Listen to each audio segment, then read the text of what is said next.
ഭാഗം 24. ഞാൻ കണ്ടിട്ടുള്ളതിൽ വെച്ച് ഏറ്റവും മനോഹരമായ കാഴ്ച ഏതെന്ന് ചോദിച്ചാൽ അത് മരുഭൂമിയിലെ സൂര്യാസ്തമനമാണ്. പൂഴിമണ്ണിനടിയിലേക്ക് നൂണുമുങ്ങുന്ന ഒരു ആമയെപ്പോലെയാണ് അപ്പോൾ സൂര്യൻ.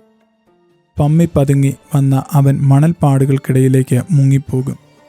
ആ കാഴ്ച കാണാൻ എൻ്റെ സൈനു കൂടെ ഉണ്ടായിരുന്നെങ്കിൽ എന്ന് ഞാൻ ആഗ്രഹിക്കാറുണ്ട്. എൻ്റെ ഉള്ളിൽ നാടില്ല, വീടില്ല, സൈനുവില്ല എന്ന് പറയുമ്പോഴും അങ്ങനെ ചില നേരങ്ങളിലാണ് അവൾ എൻ്റെ മനസ്സിലേക്ക് കയറി വരിക. പിന്നെ ഒരു വിങ്ങലാണ്. ഏതൊരു മനോഹരമായ കാഴ്ചയും അനുഭവവും പങ്കുവയ്ക്കാൻ കൂടെ ഒരാളില്ലാത്തതാണ് ലോകത്തിലെ ഏറ്റവും വലിയ സങ്കടങ്ങളിലൊന്ന്. ഞാൻ കാഴ്ച പിൻവലിച്ചു. കട്ടിലിൽ നീണ്ടു നിവർന്നു കിടന്നു, ഒരനാഥ ശവം പോലെ. നക്ഷത്രങ്ങൾ നിറച്ച് വെളുത്തു കിടന്ന രാത്രിയിലേക്കാണ് ഞാൻ ഉറങ്ങാൻ കിടന്നത്. എന്നാൽ കാലത്തുണർന്നപ്പോൾ അന്തരീക്ഷം മുഴുവൻ പൊടി കൊണ്ട് മൂടിയിരുന്നു. എവിടെയും കാറ്റിൻ്റെ ഒരു ലക്ഷണവുമില്ല. പക്ഷെ എവിടെ നിന്നോ പമ്മിപ്പതുങ്ങി വന്നതുപോലെ പൊടി അന്തരീക്ഷമാകെ മൂടിയിരുന്നു. എൻ്റെ ശരീരം കണ്ട് സത്യത്തിൽ എനിക്ക് ചിരി വന്നു.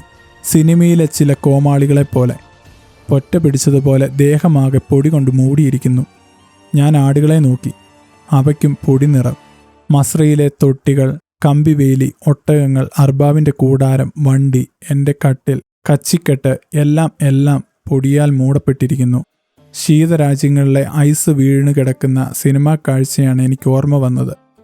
ഞാൻ തലയൊന്ന് കുടഞ്ഞു. ഒരു ഇഷ്ടിക ചൂളയ്ക്ക് വേണ്ടുന്നത്ര പൊടി എൻ്റെ തലയിൽ നിന്നും പറന്ന് താഴേക്ക് വീണു. വെറുതെ മുടിയിഴകളിലൂടെ ഒന്ന് വിരലോടിച്ചു നോക്കി. അകത്തേക്ക് വിരൽ കടക്കാത്ത വിധം അത് മണ്ണും അഴുക്കും പിടിച്ച് ജട കെട്ടിക്കഴിഞ്ഞിരുന്നു. എൻ്റെ മുടിക്ക് അപ്പോൾ തന്നെ തോളറ്റ നീളമുണ്ടായിരുന്നു. താടി രോമങ്ങളും വല്ലാതെ വളർന്നു പോയിരുന്നു. ചെമ്മരിയാടിൻ്റെ രോമം കത്രിക്കാനൊരുങ്ങുന്ന വലിയ കത്രിക എടുത്തുകൊണ്ടുവന്ന് ഞാൻ മുടിയും താടിയും ഒക്കെ ഭ്രാന്തമായി വെട്ടിക്കളഞ്ഞു. കഴുകാത്ത മുടിയും താടിയും ചേർന്ന് ചില നേരത്തെ ചൊറിച്ചിലോട് ചൊറിച്ചിൽ തന്നെ. ഭ്രാന്ത് പിടിപ്പിക്കുന്ന ചൊറിച്ചിൽ. എൻ്റെ ഗുഹ്യഭാഗത്തേക്കും കഷത്തിലെയും രോമങ്ങൾ അപ്പോൾ തന്നെ പുണ്ണു പിടിച്ചതുപോലെ ആയിക്കഴിഞ്ഞിരുന്നു. നോക്കിയാൽ അറക്കും വിധം. അവിടെ ആടുകളുടെ ദേഹത്തു നിന്ന് പേനും ചെള്ളും മറ്റെന്തൊക്കെയോ ചെറുപ്രാണികളും കുടിയേറി താമസം തുടങ്ങിക്കഴിഞ്ഞിരുന്നു. രാത്രിയാവുമ്പോഴേക്കും പകലത്തെ വിയർപ്പിറങ്ങി ചൊറിച്ചിലോട് ചൊറിച്ചിൽ തന്നെ. എൻ്റെ ദേഹം ശരിക്കും ഒരു സൂക്ഷ്മജീവി സങ്കേതമായി മാറിക്കഴിഞ്ഞിരുന്നു. ദേഹത്താകെ പൊറ്റ പിടിച്ചിരിക്കുന്ന പേനുകൾ, ചെള്ളുകൾ. എന്നേക്കാൾ എത്രയോ വൃത്തിയിലാണ് ഇവിടുത്തെ ആടുകൾ എന്ന് തോന്നിപ്പോയി.